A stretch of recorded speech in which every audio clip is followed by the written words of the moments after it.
অনেকে আমাদের অ্যাপ্লাইড বাস্তুর কাছে কনসালটেন্সি নেওয়ার সময় প্রশ্ন করে যে আমি যে বাড়ি বা আমি যে ফ্যাক্টরি তৈরি করব যে জমির ওপরে, তার যে বাস্তু বিচার হবে সেটা কি জমির সাপেক্ষে হবে নাকি সেই বাড়ি বা সেই ফ্যাক্টরির সাপেক্ষে হবে।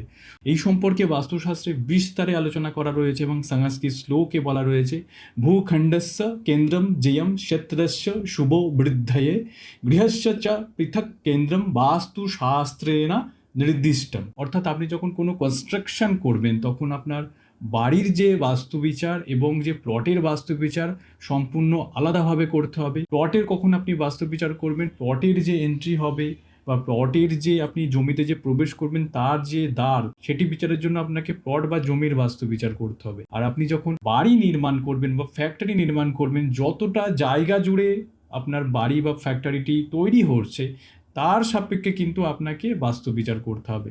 বিশেষ করে ভিলা বা বাংলোর ক্ষেত্রে যেটা দেখা যায়, একটি বড় একটি জমিতে দেখা যাচ্ছে একটি কর্নারে কিছুটা জায়গা জুড়ে একটি বাড়ি তৈরি হচ্ছে, সেক্ষেত্রে কিন্তু প্লটের যে বাস্তুবিচার সেটি আলাদাভাবে করতে হবে এবং আপনি যে বাড়ির যে প্ল্যান করবেন সেটা আলাদাভাবে করতে হবে। অ্যাপ্লাইড বাস্তুর বাস্তুশাস্ত্রের কোর্স জয়েন করতে আমাদেরকে আপনারা হোয়াটসঅ্যাপ করতে পারেন অথবা ডেসক্রিপশনে দেওয়া লিঙ্কে আপনারা ক্লিক করে আমাদের টিমের সঙ্গে যোগাযোগ করতে পারেন।